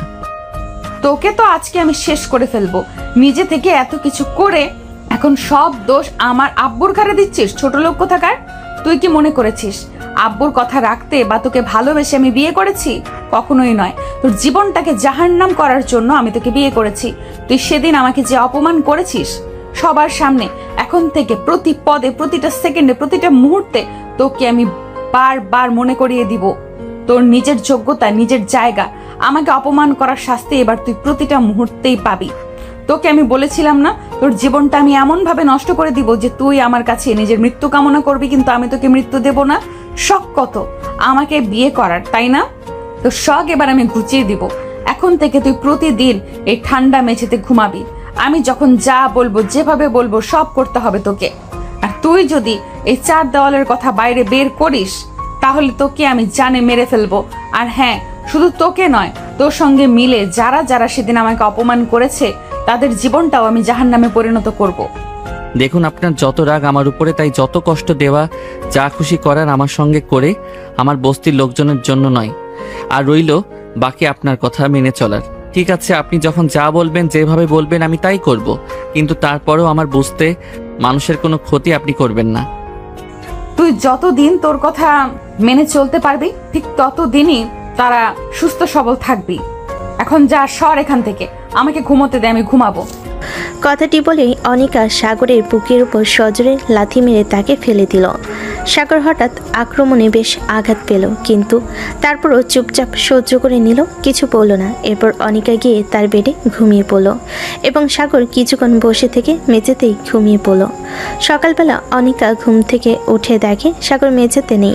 সে কিছুক্ষণ নীরব থেকে মনে মনে বলল, ছোট লোকের বাচ্চাটা গেল কোথায়? এরপর সে আরও রেগে যায় এবং চিৎকার দিয়ে বলে ওঠে, এই ছোট লোকের বাচ্চা, কোথায় তুই? এক্ষুনি আমার সামনে আয় বলছি। হঠাৎ অনিকার এমন চিৎকারে সাগর দৌড়ে অনিকার সামনে এসে হাজির হয় এবং বিনয়ী করে বলল, জি বলুন। তোকে কতবার বলেছি আমার যখন যা লাগবে আমি তা যেন সাথে সাথে পাই, তোকে বারবার ডাকা লাগে কেন? আসলে আপনি ঘুমাচ্ছিলেন তো, তাই আমি একটু বাইরে গিয়েছিলাম আশপাশটা ঘুরে দেখার জন্য। তোকে কি এই বাড়িতে আশপাশ ঘুরে দেখার জন্য বসিয়ে বসিয়ে খাওয়ানো হয়? এমন করে বলছেন কেন? বলুন আপনার কি লাগবে, আমি এনে দিচ্ছি। সাগরের কথা শেষ হতে না হতেই অনিকা সজোরে সাগরের গালে একটা চড় মারে। এমন হঠাৎ অনিকার হাতে মার খেয়ে সাগর বিস্মিত হয়ে যায়। কেন অনিকা বারবার সাগরকে আঘাত করে কারণে অকারণে। এভাবে সাগর আর অনিকার জীবন শুরু হয়। এভাবে বেশ কিছুদিন বিভিন্নভাবে বিভিন্ন সময় বিভিন্ন রকমের অত্যাচার করতে থাকে অনিকা সাগরের উপর। সামনে সাগরের ফাইনাল পরীক্ষা, এজন্য আজকে সাগর ইউনিভার্সিটিতে যাবে। সাগর যখন রেডি হয়ে বের হতে যাবে এমন সময় অনিকার আব্বু সাগরকে ডেকে বলে, বাবা সাগর কোথায় যাচ্ছ তুমি? আসলে আঙ্কেল, সামনে আমার পরীক্ষা, এজন্য আজকে আমাকে একটু ইউনিভার্সিটিতে যেতে হবে। ও তুমি পড়াশোনা করো? কই আগে তো কখনো বলো নাই। আগে তো আপনি কখনো প্রশ্ন করেন নাই এই বিষয়ে, এজন্য এই বিষয়ে আগে আপনাকে বলা হয় নাই। ও আচ্ছা, তা কোন ইউনিভার্সিটিতে পড়ো তুমি? ঢাকা ইউনিভার্সিটিতে স্যার। অসাধারণ, অনিকাও তো এই একই ইউনিভার্সিটিতে পড়ে। আচ্ছা কোন ডিপার্টমেন্টে আছো তুমি? পদার্থবিজ্ঞান। মাই গড, আমি যত তোমার বিষয়ে জানছি তত মুগ্ধ হয়ে পড়ছে। কিপ ইট আপ মাই সান। আচ্ছা শোনো, তুমি একা কেন যাচ্ছ? অনিকাও তো এখন ইউনিভার্সিটিতে যাবে, তাহলে তোমরা দুজন একসঙ্গে যাচ্ছ না কেন? আচ্ছা তুমি দাঁড়াও, আমি অনিকাকে বলছি তোমাকে সাথে করে নিয়ে যাওয়ার জন্য। অনিকা মামনি কোথায় তুমি? না থাক আঙ্কেল, কি দরকার ওনাকে শুধু শুধু বিরক্ত করার। আমি একাই চলে যেতে পারবো, আমার কোনো সমস্যা হবে না। তোমার কোনো সমস্যা না হলেও আমার সমস্যা হবে তুমি যদি এভাবে একা একা ইউনিভার্সিটিতে যাও। আব্বু ডাকছো আমাকে? হ্যাঁ মামনি, বলছি তুমি এখন ইউনিভার্সিটিতে যাবে না? জি আব্বু, এই জন্যই তো রেডি হচ্ছিলাম। তুমি যাওয়ার সময় সাগরকে সাথে নিয়ে যাবে। আর হ্যাঁ, রোজ রোজ তুমি একা ইউনিভার্সিটিতে যাও কেন? আর আগে কেন বলো নেই যে সাগর তোমার সঙ্গে তোমার ইউনিভার্সিটিতে পড়ে? এখন থেকে যেন আমি দেখি তুমি আর সাগর একসঙ্গে প্রতিদিন ইউনিভার্সিটিতে যাচ্ছ। কিন্তু আব্বু, আর কোনো কিন্তু নয়। কথাটি বলে অনিকার আব্বু চলে যায়। অনিকার আব্বু চলে যেতেই অনিকার রাগি ফুঁসতে ফুঁসতে আবই গিয়ে সাগরের গালে সজোরে একটা চর মারে। সাগর কিছুক্ষণ গালে হাত দিয়ে দাঁড়িয়ে থাকে আর অনিকার আগে কটমট করতে করতে বলে, ছোট লোকের বাচ্চা, তোর এত বড় সাহস, তুই আজকে আমার আব্বুর কাছে আমার নামে নালিশ করেছিস? বিশ্বাস করুন, আমি ওনাকে কিছু বলিনি। বিশ্বাস? তাও আবার তোদের মতো ছোট লোককে? রাগে অনিকা কিছু টাকা সাগরের মুখের উপর ছুঁড়ে দিয়ে চলে যায় এবং তাকে একা একা ইউনিভার্সিটিতে চলে যেতে বলে। আর এই কথা যদি অনিকার আপুর কান পর্যন্ত যায় তাহলে সাগর একদিন কি অনিকার একদিন বলে অনিকা চলে যায়। এদিকে সাগর কিছুক্ষণ অনিকার যাওয়ার দিকে তাকিয়ে রইল এবং নিজেও চলে গেল। সাগর রিক্সা নিয়ে ইউনিভার্সিটিতে চলে আসে এবং গেট দিয়ে প্রবেশ করতে না করতেই হঠাৎ করে কেউ একজন এসে সাগরকে জাপটে ধরে। এতে সাগর হতভম্ব হলেও পরে বুঝতে পারে কে সে। আশা। সাগর, এতদিন কোথায় ছিলে তুই? সে যে তোকে গাড়ি করে গেল, আর তো কখনো বস্তিতে ফিরে এলি না। তুই জানিস আমি তোর জন্য কত অপেক্ষা করেছি, এখনো কত অপেক্ষা করি। তুই আগে ইউনিভার্সিটিতে আসতে পারতি না জন্য আমিও আসতাম না। এসে কি করব বল? কারো ইউনিভার্সিটিতে তো তুই থাকতি না, আর এখন শুধু একটা নজর তোকে দেখার জন্য যদি তুই ইউনিভার্সিটিতে আসিস, এই জন্য আমি রোজ ইউনিভার্সিটিতে এসে ঠিক সেই জায়গায় বসে থাকি যে জায়গাটায় তুই আর আমি বসে আগে আড্ডা দিতাম। তুই কোথায় চলে গিয়েছিস সাগর? আর এতদিন কোথায় ছিলি? তোমার কি কখনো আমাদের কথা মনে পড়েনি? আরে পাগলি, এমন করছিস কেন? আমি তো এসেছি। আচ্ছা ঠিক আছে, তুই আয় আমার সামনে, আমি তোকে সব বুঝিয়ে বলছি আমি কোথায় ছিলাম, কেন ছিলাম, আর কেনই বা যদি ইউনিভার্সিটিতে বা বস্তিতে আসিনি। সাগর আশার হাত ধরে নিয়ে তার সামনে দাঁড় করে এবং চোখ তুলে দেখে আশা কান্না করছে। সাগর পরম যত্নে আশার চোখের পানি মুছিয়ে দেয় এবং তাকে নিয়ে সাইডে গিয়ে বসে। এরপর সাগর আশার হাতের উপর হাত রেখে তাকে বলে, আশা, এখন আমি যা বলবো তুই খুব মনোযোগ সহকারে শুনবি। সাগরের এমন কথা শুনে আশা বেশ খানিকটা ভয় পায়, কিন্তু তারপরও তা মুখে প্রকাশ করে না, কারণ সে জানে না সাগর এখন কি বলতে চলেছে। কিন্তু তারপরও ভীষণ আগ্রহ নিয়ে আশা সাগরের মুখের দিকে চেয়ে থাকে। এরপর সাগর আস্তে আস্তে তার সাথে ঘটে যাওয়া সকল কথা আশাকে বলে। সাগরের কথা শুনে যেন আশার মাথায় বজ্রপাত হয়, সে যেন ভারসাম্য হারিয়ে ফেলে নিজের। সে কাঁপা কাঁপা গলায় বলে, সাগর, তুই বিয়ে করেছিস মানে? তুই কি আমার সঙ্গে মজা করছিস? দেখ, যদি মজা করে থাকিস তাহলে প্লিজ এই জঘন্য মজাটা আমার সঙ্গে করিস না। না রে আশা, আমি মজা করছি না, সত্যি সত্যি আমি বিয়ে করেছি। আসলে আমি বিয়ে করতে বাধ্য হয়েছি। আশা এবার উঠে দাঁড়িয়ে এবং হাতের উল্টো পিঠ দিয়ে চোখের পানি মুছে সাগরকে কিঞ্চিত ধাক্কা মেরে নিজের থেকে দূরে সরিয়ে দেয়। এরপর সে ফুপিয়ে ফুপিয়ে কান্না করে এবং ভাঙ্গা ভাঙ্গা গলায় বলে, তুই কেন এমনটা করলি সাগর? আর বিয়ে যখন করেছিস সেখানে এখন বলতেছিস কেন? যখন বিয়ে করেছিস তখন তো বলিসনি। আসলে আশা, সবকিছু এত দ্রুত হয়ে গেছিল যে আমি কি করব কিছু বুঝতে পারিনি। কাকে বিয়ে করেছিস তুই? অনিকা খন্দকারকে। সাগরের বলা কথা শুনে আশা বিস্ময়ের সাথে সাগরের দিকে তাকায়। আশার তাকানো দেখে সাগর বুঝতে পারে আশা মনে মনে কি ভাবছে, এবং সে এবার আশাকে সব কিছু শুরু থেকে শেষ পর্যন্ত বুঝিয়ে বলে। সাগরের সমস্ত কথা শুনে আশা বুঝতে পারে যে সাগর পরিস্থিতির শিকার। এরপর সে তার কান্নাটা কমিয়ে সাগরের পাশে গিয়ে বসে এবং সাগরের হাত নিজের হাতের মুঠোয় নিয়ে সাগরের দিকে তাকায় এবং অপর হাত দিয়ে সাগরের মাথায় হালকা হাত বুলিয়ে দেয়। আর এই দৃশ্য দূর থেকে একজন দেখে যেন গরম তেলে দেওয়া মাছের মতো ফুটতে থাকে। আশা সাগরকে আশ্বস্ত করে বলে, তোর জীবনটা তো তাহলে শেষ হয়ে যাবে সাগর। তুই কিভাবে সারা জীবন কাটাবি ওই মেয়ের সঙ্গে? ওই মেয়েটা তো তোকে ধ্বংস করে দিবে। আমি নিজের ধ্বংসের পরোয়া করি না আশা, কিন্তু আমি যদি তাদের কথা না মানি তাহলে তারা তোদের উপর অত্যাচার করবে। তাই বলে আমাদের জন্য তুই এভাবে নিজের জীবনটা ধ্বংস করে দিবি? আর কাদের জন্য তুই নিজের জীবনটা এভাবে বাজি রেখেছিস? ওসব মানুষের জন্য যারা তুই গাড়ি করে চলে আসার পর তোকে নিয়ে সমালোচনার আসর বসিয়েছিল। তারা যেমনই হোক আর যাই করুক, তাদের করুণা তো আমি এটা ভুলতে পারবো না কখনো। যে যখন আমার পেটে অন্ন ছিল না, আমার মাথার উপরে ছিল না ছাদ, তখন তারা আমাকে আশ্রয় দিয়েছিল, আমার মুখে খাবার তুলে দিয়েছিল। আর কোনো কিন্তু নাই। চলো যাই, আমরা ক্লাসে যাই। সাগর আর আশা নিজেদের ক্লাসের দিকে চলে যায়। এদিকে এতক্ষণ ধরে অপর পাশের বিল্ডিং থেকে অনিকা সব কিছু পর্যবেক্ষণ করছিল। কেন যেন অনিকার সাগর আর আশার ঢলাঢলিটা পছন্দ হলো না। তাই অনিকা নিজেও ওখানে আর বেশিক্ষণ দাঁড়িয়ে না থেকে তার ক্লাসের দিকে চলে যায়। খুব ভালোভাবে সকলে তাদের ক্লাস শেষ করে। এরপর অনিকা আর তার ফ্রেন্ডরা মিলে ক্যান্টিনের দিকে যায়। অনিকা এবং তার ফ্রেন্ডরা মিলে আড্ডা দিচ্ছিল। এমন সময় সাগর এবং আশা ক্যান্টিনে প্রবেশ করে। অনিকা সাগর এবং আশাকে ক্যান্টিনে প্রবেশ করতে দেখে তার মিলিয়ে যাওয়া রাগটা আবার মাথা চাড়া দিয়ে ওঠে এবং সে কোনো কিছু না ভেবে সাগরকে ডাক দেয়। হে ইউ, এদিকে আয়। অনিকার ডাক অনুসরণ করে সাগর এবং আশা দুজনই অনিকার দিকে লক্ষ্য করে। দেখে অনিকার হাতের আঙ্গুলের ইশারায় সাগরকে নিজের কাছে ডাকছে। তাই সাগরও আর কোনো কিছু না ভেবে অনিকার দিকে অগ্রসর হয়।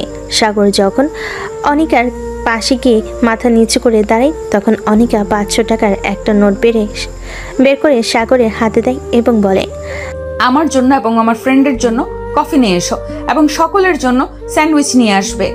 এরপর যদি কিছু টাকা বাকি থাকে সেটা তোমার টিপস। তুমি তোমার সেই পাতি গার্লফ্রেন্ডের সঙ্গে এনজয় করতে পারো। ঠিক আছে ম্যাম। সাগরের এরকম নীরবতা এবং কোনো কাজে অনিকার সাথে তর্ক না করা বিষয়টা কেমন যেন অনিকার কাছে আজব লাগে। যে ছেলে একসময় কোনো অন্যায় সহ্য করতে পারতো না, সবসময় অন্যায়ের প্রতিবাদ করত এবং তার মনে হতো যে অন্যায় করে এবং অন্যায় সয় দুজনে সমান অপরাধী, তাহলে কিছুদিন ধরে এই ছেলে এত নীরব হয়ে গেছে কেন? তাকে যখন যা বলা হয় সে তখন তাই করে, কোনো কিছুর প্রতিবাদ না করে কেন? এর জন্য কয়েকদিন ধরে অনিকা নিজেও সাগরকে বিরক্ত করা ছেড়ে দিয়েছিল। কিন্তু আজকে সকালে সাগর এবং আশাকে একসঙ্গে বসে হাসাহাসি করতে দেখে কেন যেন অনিকার খুব খারাপ লাগে। তার বিষয়টা কোনো মতে ভালো লাগে না। হয়তো আল্লাহর কালিমার জোর ছিল এটা, কারণ কোনো মেয়ে পৃথিবীর সব কিছুর ভাগ দিলেও তার স্বামীর ভাগ কখনোই কাউকে দিতে পারে না। অনিকা মনে মনে এসব ভাবছিল। হুট করে অনিকার বন্ধু রাহুলের ডাকে অনিকার সম্মতি ফিরে এবং সে মনে মনে বলে, কি হচ্ছেটা কি অনিকা? এসব কি ভাবছিস তুই? কবে থেকে ওই ছোট লোক তাকে নিজের স্বামী বলে মানতে শুরু করলি? আর ওই ছোট লোকটা কার সাথে কি করলো না করলো তাতে তোর কবে থেকে মাথা ব্যথা শুরু হলো? এ অনিকা, কি সব ভাবছিস তুই? না তেমন কিছু না। কিছু বলবি কি তুই? তুই কি ঠিক আছিস অনিকা? ঠিক আছে। কেন বলতো? না মানে তুই তো কখনোই সব ছোট লোকের সঙ্গে গায়ে পড়ে কথা বলতি না, তাহলে এখন হঠাৎ তোর কি হলো? তুই এমন করছিস কেন? কিছু কিছু ছোট লোকদের তাদের নিজের জায়গা দেখানোর জন্য হলেও তাদের সঙ্গে কথা বলতে হয়। এতক্ষণ ধরে অনিকা এবং রাহুল যা কথা বলছিল কিছুটা দূরে দাঁড়িয়ে আসা সব কথাই শুনলো এবং তার মনের ভিতর ভীষণ আফসোস হতে লাগলো সাগরের জন্য। ছেলেটার জীবনটা পুরো ধ্বংস হয়ে গেল, কখনোই তাকে শান্তি দিবে না। এরই মধ্যে সাগর কফি এবং স্যান্ডউইচ নিয়ে আসে এবং এসে অনিকা এবং তার ফ্রেন্ডদের মাঝে দিয়ে দেয়। এরপর অনিকা আরেকটি 500 টাকার নোট বের করে সাগরের মুখের উপর ছুঁড়ে মারে এবং বলে, যাক, এটা তোর টিপস। অনিকা যেই না সাগরের আরও কিছু বলতে যাবে অমনি আশা দৌড়ে এসে সাগরের হাত ধরে টান দিয়ে নিয়ে চলে যায়। এটা দেখে অনিকারও রেগে যায় এবং মনে মনে বলে, ছোট লোকের বাচ্চা, তুই খালি বাড়ি চল, আজ তোর একদিন কি আমার একদিন। এভাবে আরও কয়েক মাস কেটে যায় এবং অনিকা বিভিন্নভাবে সাগরকে বিভিন্ন রকম অপমান করে। কলেজের সবার সামনে সাগরের গায়ে হাত তুলে তাকে দিয়ে তার জুতো পরিষ্কার করিয়ে নেয়।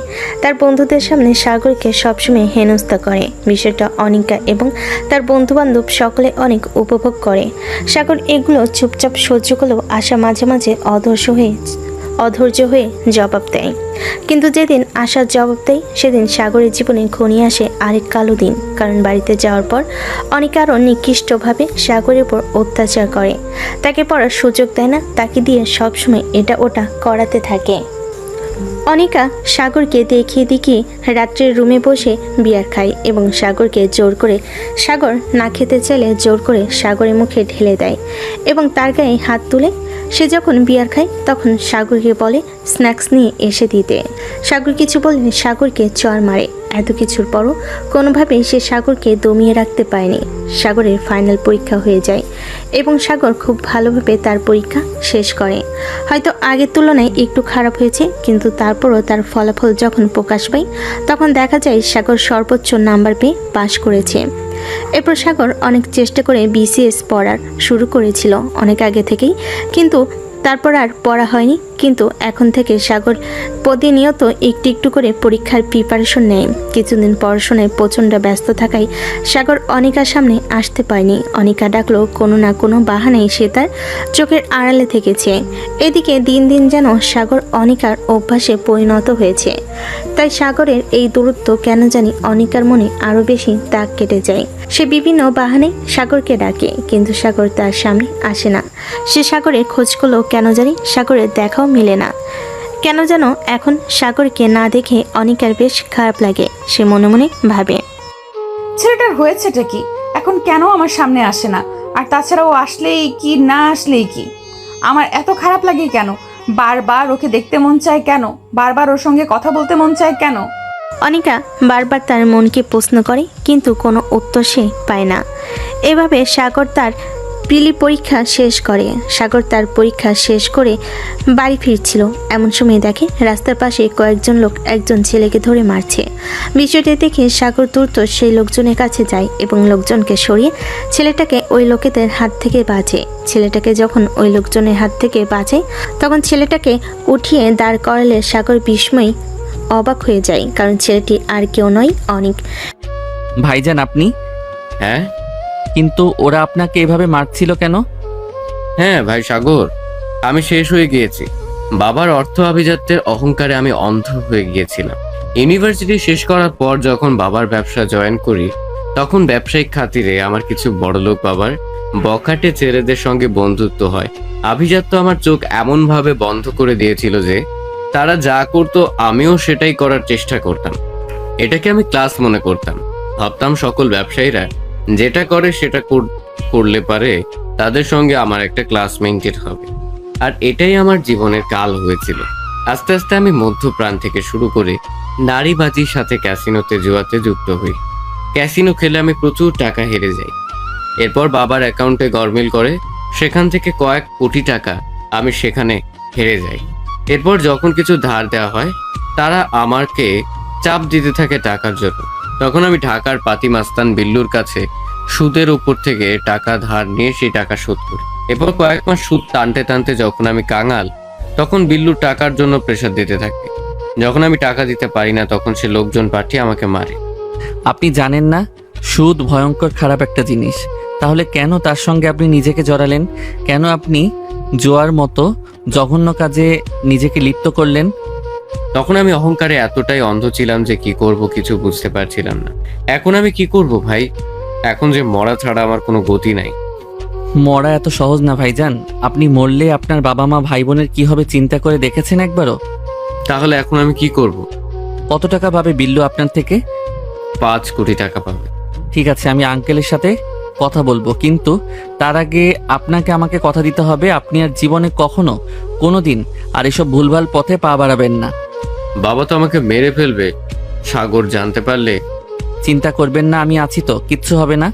এরপর সাগর অনিকের আব্বুর অফিসে গিয়ে অনিকার আব্বুর সঙ্গে অনিকের বিষয়টা নিয়ে কথা বলে। প্রথমে অনিকের আব্বু ভীষণ রেগে যায়। সাগর অনেক কষ্টে তাকে শান্ত করে এবং বুঝিয়ে বলে অনিক তার নিজের ভুল বুঝতে পেরেছে এবং সে আর জীবনেও এই ভুল পথে পা বাড়াবে না। এখন যদি তিনি তার সন্তানকে সাহায্য না করে, এরপরে তার সন্তান যদি কোনোভাবে নিজের কোনো ক্ষতি করে ফেলে, তাহলে সে সম্পদে তিনি কি করবেন, যে সম্পদ তার সন্তানকে বাঁচাতে পারে না। এভাবে বোঝানোর পর অনিকার আব্বু বুঝতে পারে এবং তিনি রাজি হন অনিককে সাহায্য করার জন্য এবং সাথে সাথে সাগর অনিককে ডেকে পাঠায়। ভেতরে আসবো আব্বু? হ্যাঁ, ভেতরে আসো। সরি আব্বু, আমাকে ক্ষমা করে দাও। আমি আর কখনো এমনটা করব না। এই তোমার পা ছুঁয়ে প্রতিজ্ঞা করছি। ঠিক আছে, আমি তোমাকে ক্ষমা করে দিয়েছি, তবে মনে রেখো এটাই শেষবার। আর কখনো যেন আমি তোমাকে এরকম ভুলভাল পথে না দেখে। ধন্যবাদ আব্বু। ধন্যবাদ আমাকে নয়, ধন্যবাদ সাগরকে দাও। ও যদি আমাকে না বোঝাতেও চোখে আঙ্গুল দিয়ে, তাহলে তুমি কখনোই এই কুলুকধাতা থেকে বের হতে পারতে না। ধন্যবাদ ভাই সাগর তোমাকে। আর দয়া করে আমাকে ক্ষমা করে দিও, আমি তোমার সাথে অনেক অন্যায় করেছি। আপনি আমার সাথে কোনো অন্যায় করেননি ভাইজান, তাই সরি বলবেন না। না ভাই সাগর, তুমি জানো না, যখন অনিকা তোমাকে বিয়ে করতে অস্বীকার করে তখন আমি তাকে ভুলভাল বুদ্ধি দেই যেন সে তার প্রতিশোধ নেওয়ার জন্য তোমাকে বিয়ে করে এবং প্রতিদিন প্রতিনিয়ত তোমাকে সবার সামনে সব রকম ভাবে অপমান অপদস্থ করে। এতে সে তার প্রতিশোধ নিতে পারবে। আমার বোনটা অনেক সহজ সরল, বুঝলে? এই জন্য ওকে যেভাবে বোঝায় ও সেভাবেই বুঝতে পারে। ছোট থেকে বড় লোকের বকে যাওয়া সন্তানদের সঙ্গে মিশে তারা যে ভুলভাল পথে চলে, আমার বোন কেউ সেই ভুলভাল পথেই পরিচালনা করে এবং মিথ্যে আভিজাত্যের এবং অহংকারের পর্দা আমার বোনের চোখে বেঁধে দেয়। ক্ষণিকের জন্য সে সকলকে অপমান অপদার্থ করলেও পরক্ষণে সে যখন বুঝতে পারে যে সে অন্যায় করেছে, তখন তারও মনের ভেতর অনুতাপ বোধ হয়। আমার বোনটা ভীষণ ভালো, কিন্তু সে ভুল মানুষের সঙ্গে ভুল পথে পরিচালিত হচ্ছে। আমি তো আর তোমার হয়ে যাওয়ার নাই ফিরিয়ে দিতে পারবো না, তাই তোমার কাছে অনুরোধ করবো যদি পারো আমার বোনটাকে নিজের মতো করে গুছিয়ে নিও, তাকে সেই ভুল পথ থেকে ফিরিয়ে এনে সঠিক পথ দেখিও। অনিকের কথা শুনে অনিকার আব্বু আবারও রেগে যায়। তিনি অনিককে কিছু বলবে তার আগে সাগর অনিকার আব্বুকে বাধা দেয়। অনিকার আব্বু প্রথম সাগরের কথা না মানতে চাইলেও পরবর্তীতে সাগর তাকে বুঝিয়ে মানিয়ে নেয়। এভাবে আরও বেশ কিছুদিন কেটে যাওয়ার পরে সাগরের বিসিএস প্রিলি পরীক্ষার রেজাল্ট দেয় এবং সাগরের নাম্বারটা চলে আসে। এরপর শুরু হয় সাগরের পরবর্তী যুদ্ধ। সাগর লিখিত পরীক্ষার জন্য প্রস্তুতি গ্রহণ করতে থাকে। এর মধ্যে অনিকা অনেকবার সাগরকে অপমান করেছে, কিন্তু তারপর সাগর কিচ্ছু বলেনি, চুপচাপ সেখান থেকে চলে এসেছে। অনিকার দেখে সাহস পেয়ে অনিকার বন্ধু বান্ধবরা যখন অনিকার বাড়িতে এসেছে, তখন অনিকার বাড়িতে সাগরকে দেখে তারা অনেক রকম প্রশ্ন করেছে, কিন্তু অনিকা সবাইকে বলেছে সাগর তাদের বাড়িতে কাজ করে। এজন্য অনিকার বন্ধু বান্ধবও সাগরকে বিভিন্নভাবে অপমান অপদস্থ করেছে।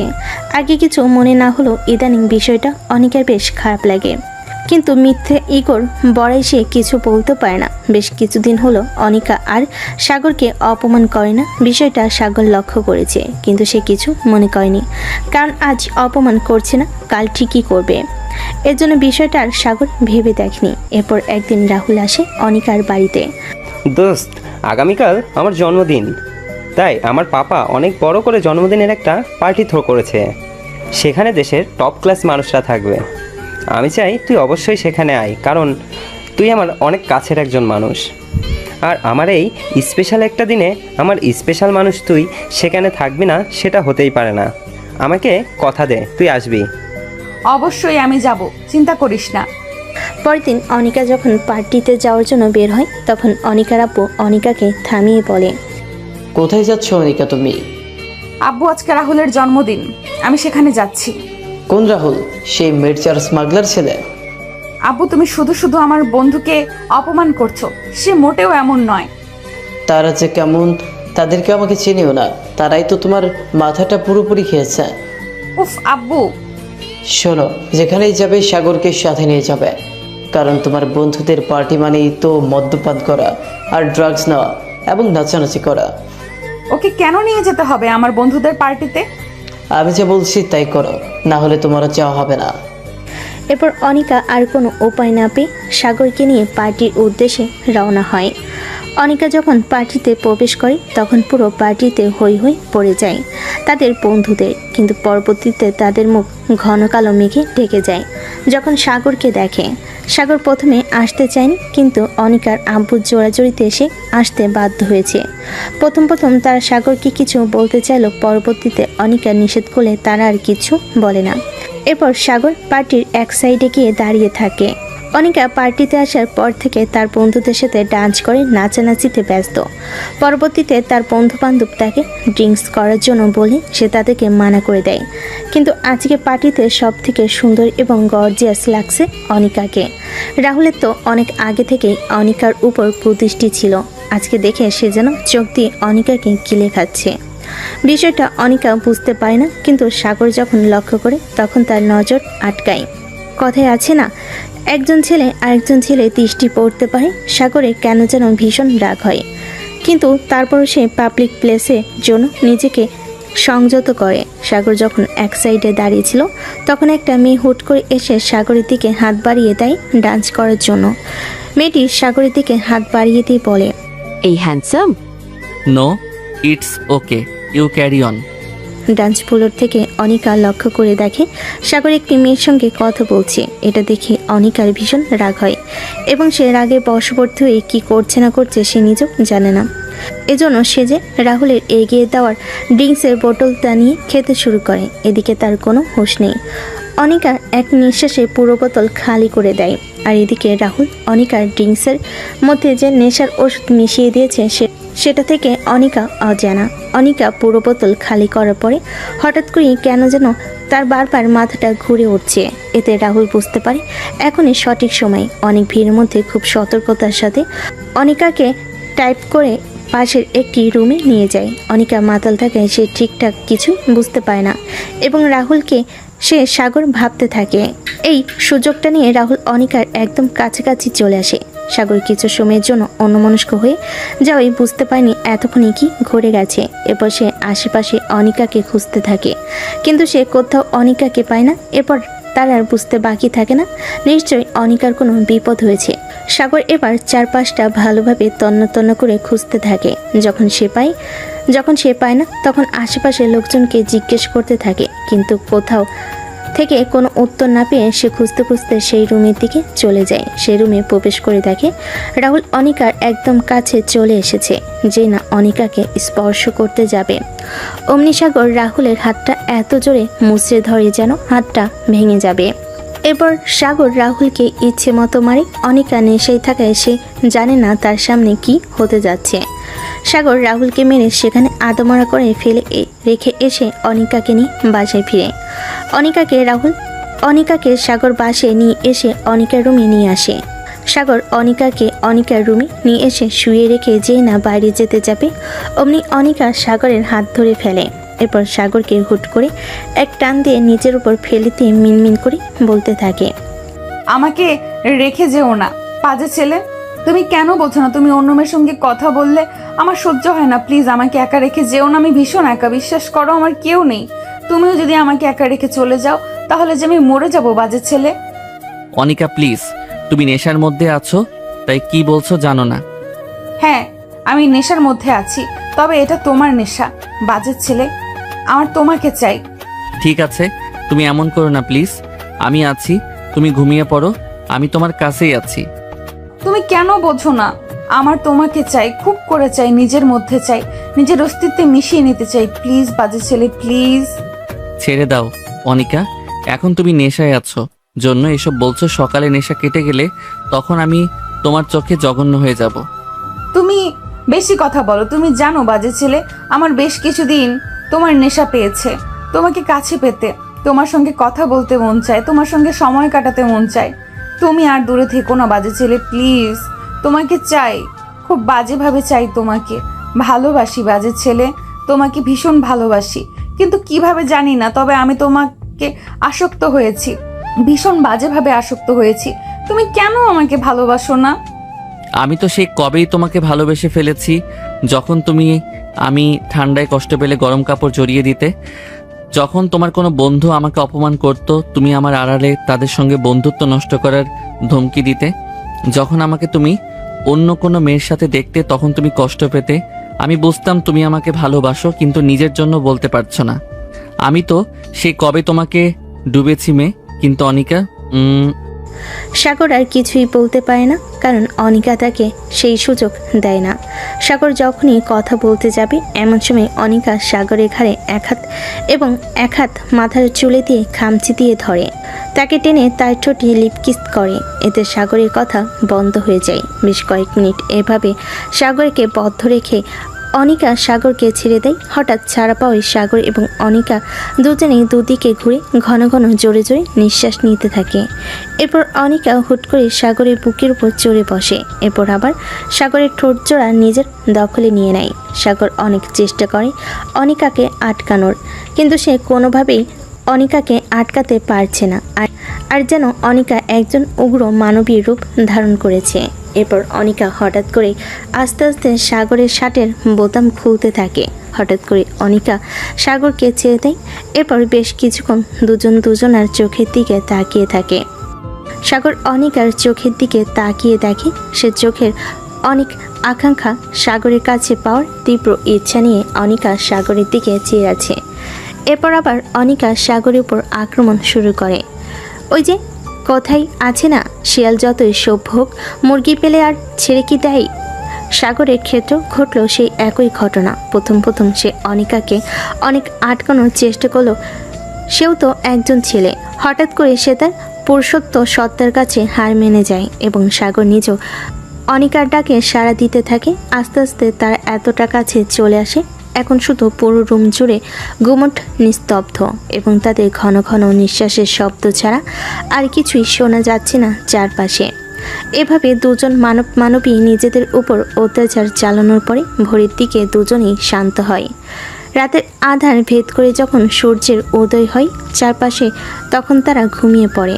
অনিকার হঠাৎ করে ঘুম ভেঙে গেল। সে অনুভব করে প্রতিদিনের থেকে আজকের সকালটা কেমন যেন অন্যরকম। তার যেন ভিতরে কেমন অন্যরকম অনুভূতি কাজ করছে। শরীরটাও আজকে কেমন যেন তার অনুকূলে নেই, কেমন বিধ্বস্ত মনে হচ্ছে তার ভেতর থেকে। এরপর সে কিছু একটার আশঙ্কা করে নিজের দিকে চেয়ে দেখে মৃদু চিৎকার দিয়ে ওঠে। এরপর পাশে তাকিয়ে দেখে সাগরেরও একই অবস্থা। এরপর তার আর বুঝতে বাকি থাকে না গত রাতে কি হয়েছে তাদের মাঝে। এরপর সে কোনো কিছু না ভেবে হুট করে ধাক্কা দিয়ে সাগরকে ফেলে দেয়। ঘুমের মাঝে হঠাৎ এমন ধাক্কায় তাল সামলাতে না পেরে সাগর খাটের উপর থেকে নিচে পড়ে যায়। হঠাৎ নিচে পড়ে যাওয়ায় সাগর ভীষণ ব্যথা পায় এবং সে ব্যথায় প্রতিক্রিয়ায় ওঠে এবং অনিকার দিকে করুণ দৃষ্টিতে তাকিয়ে থাকে।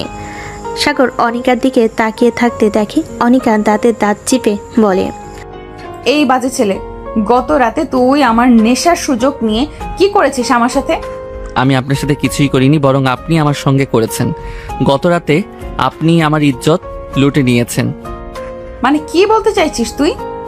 এরপর সাগর গত রাতে ঘটে যাওয়া রাহুলের ঘটনাটা বলে। প্রথমে অনিকার বিষয়টা মানতে কষ্ট হলেও সে এতটুকু জানে সাগর কখনো নিজেকে বাঁচানোর জন্য কারোর বিরুদ্ধে মিথ্যা কথা বলবে না বা মিথ্যা হাসানোর চেষ্টা করবে না। এরপর অনিকা নিজের মাথার চুল খামচি দিয়ে কিছুক্ষণ ঝিম ধরে বসে থাকে এবং ভাবতে থাকে গতকালকে যদি সাগর সেখানে না থাকতো তাহলে তার কত বড় সর্বনাশ হয়ে যেত।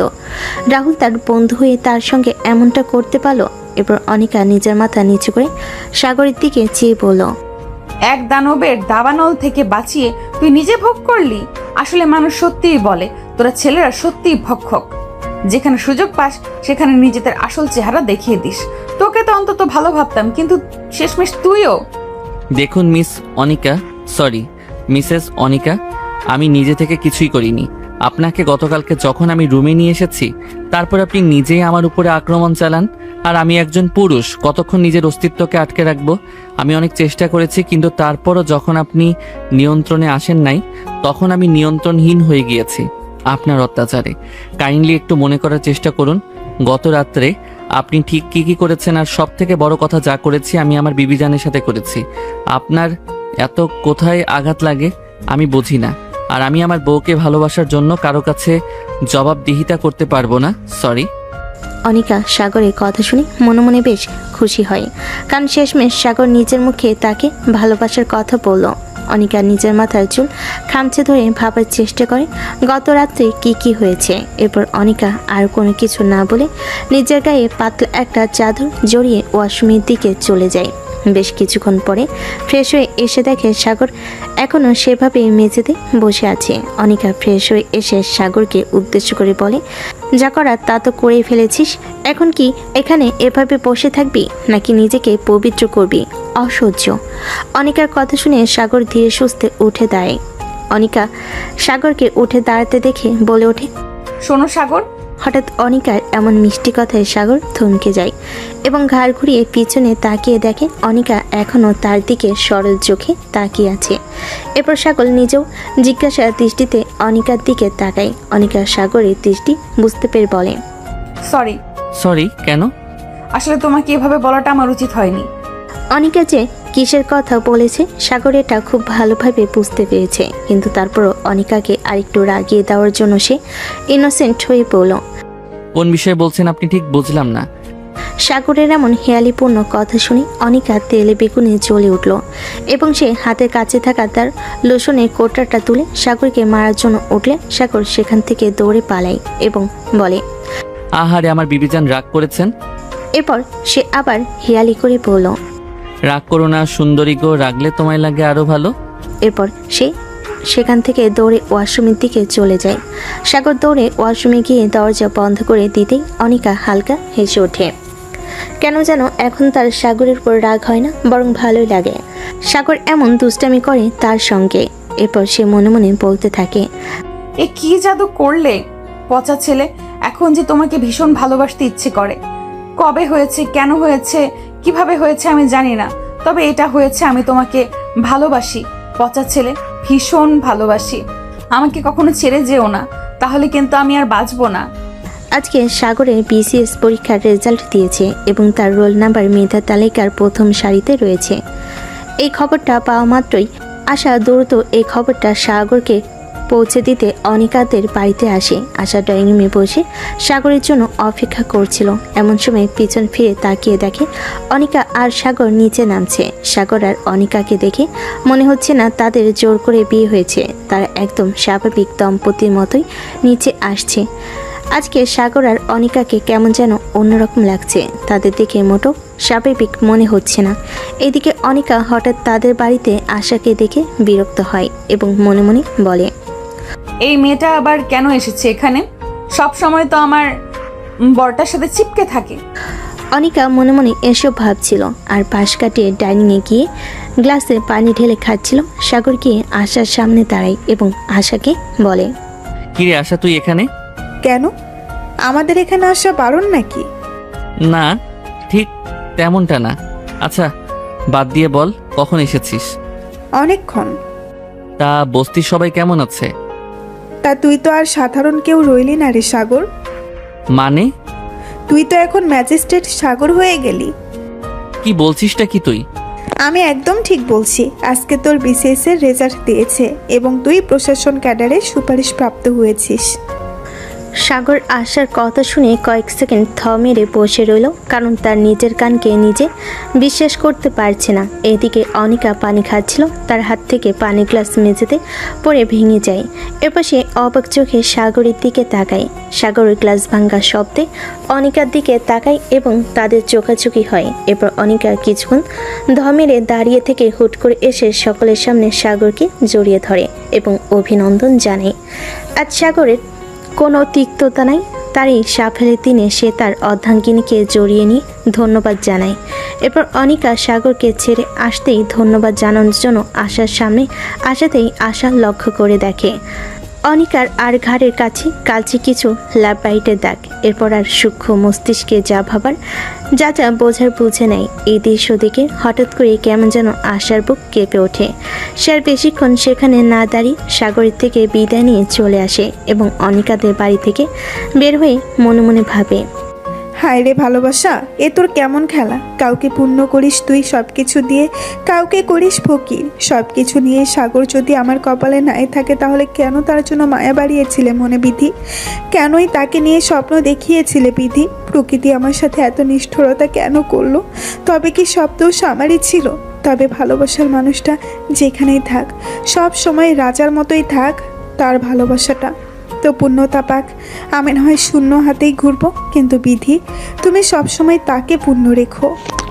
কথাটি ভাবতে না ভাবতে আশার চোখ বেয়ে কয়েক ফোঁটা নর্নজল গড়িয়ে পড়ে এবং সে হাতের উল্টো পিঠ দিয়ে সেটা মুছে আরেকবার ঘাড় ঘুরিয়ে অনিকাদের বাড়ির দিকে তাকিয়ে আরেকবার আকাশের দিকে দাঁড়িয়ে খোলা আকাশের দিকে তাকিয়ে দীর্ঘ একটা শ্বাস ফেলে সে তার বস্তির দিকে ফিরে যায়। সেদিন সারাদিন খন্দকার বাড়িতে একটা ছোটোখাটো অনুষ্ঠানের মতো দিন কাটলো। অনিকা নিজের হাতে সাগরের পছন্দ মতো রান্না করেছিল, যদিও সে রান্না পায় না, তারপরও চেষ্টা করেছিল। রাতে অনিকা যখন ঘরে এসে দেখে সাগর কোথাও নেই, এরপর সে চারপাশে সাগরকে খুঁজতে থাকে। হঠাৎ করে কান্নার শব্দ তার কানে আসতেই সে শব্দ অনুসরণ করে সামনে অগ্রসর হতে থাকে। অনিকা সামনের বেলকনিতে গিয়ে দেখে সাগর বেলকনি রেলিং ধরে আকাশের দিকে তাকিয়ে কান্না করছে। হঠাৎ সাগরকে এমন কান্না করতে দেখে কেমন যেন অনিকার বুক কেঁপে ওঠে। সে কাঁপা কাঁপা পায়ে সাগরের কাছে এগিয়ে যায় এবং পেছন থেকে সাগরের কাঁধে স্পর্শ করলো। নিজের কাঁধে কারোর স্পর্শ অনুভব করে সাগরের কোনো হেলদোল পাওয়া গেল না, কারণ সে জানে কে এসেছে। এরপর সাগর আকাশের দিকে তাকিয়ে অনিকাকে উদ্দেশ্য করে বলল, আমার জীবনটা কেন এত অন্ধকার বলতে পারবে অনিকা? আজকে আমার জীবনে এত সুখের একটা দিনে বাবা মা পাশে নেই, তারা যদি আমার পাশে থাকতো তাহলে কি খুব বেশি ক্ষতি হতো? সাগরের কথা শুনে অনিকা নিজের ভেতরে ভেতরে দুর্বল হয়ে পড়ে। এই ছেলেটা নিজের মধ্যে এত কষ্ট লুকিয়ে কিভাবে টিকে আছে, আর এই ছেলেকে কিনা সে এতদিন এত কষ্ট দিয়ে এসেছে। বসে কাঁপা কাঁপা গলে বলল, কষ্ট পেও না সাগর, আমি তো আছি তোমার পাশে, তোমার আপনজন, নিজের মানুষ। সাগর পিছু ফিরে এবার অনিকাকে শক্ত করে জড়িয়ে ধরে, যেন অনিকা তার একমাত্র সম্বল। তাকে ছেড়ে দিলে সে হয়তো হারিয়ে যাবে। এরপর সে কিছুক্ষণ অনিকাকে জড়িয়ে ধরে অনিকার ঘাড়ে মুখ গুজে দেয়। এরপর অনিকার গলায় হালকা করে নাক ঘষতে লাগে। সাগরের হঠাৎ এমন ব্যবহারে অনিকা অপ্রস্তুত হয়ে পড়ে এবং বারবার কেঁপে ওঠে। সাগর অনিকাকে হঠাৎ এমন কেঁপে উঠতে দেখে কপাল কুঁচকে কিছুক্ষণ অনিকার দিকে তাকাই এবং ঘোর লাগা নেশে ভরা গলায় বলে, বিবি জান, আজ তোমার কাছ থেকে কিছু চাইবো, দিবে তুমি? যদি তা দেওয়ার সান্নিধ্য আমার থাকে তবে নিশ্চয়ই দেব। বলো কি চাও তুমি? আমি যা চাইবো সেটা দেওয়ার সান্নিধ্য কেবলমাত্র এই দুনিয়াতে একমাত্র তোমারই আছে। কি চাই তোমার? আমার একজন নিজের মানুষ চাই, আপনজন চাই। আছি তো তোমার কাছে। তোমাকে তো চাই, সাথে তোমার মাঝে নিজের অস্তিত্বকে চাই। দিবে আমাকে নিজের মাঝে বিলীন হতে, ধারণ করবে নিজের মাঝে আমার অস্তিত্বকে। দিবে আমাকে একজন নিজের মানুষ, আপন মানুষ। আমিও দুনিয়াকে বলতে চাই আমারও আপন মানুষ আছে। অনিকা কিছুক্ষণ সাগরের মুখের দিকে চেয়ে থেকে এরপর হুট করে সাগরকে জড়িয়ে ধরে সাগরের বুকে মুখ লুকায় এবং এতে সাগর বুঝে যায় তার উত্তরটা। এরপর সাগর হুট করে অনিকাকে নিজের কোলে তুলে নিয়ে রুমের দিকে অগ্রসর হয় এবং আবার তারা তাদের আপন মানুষের খোঁজে নিজেদের অস্তিত্বের সন্ধান চালায়।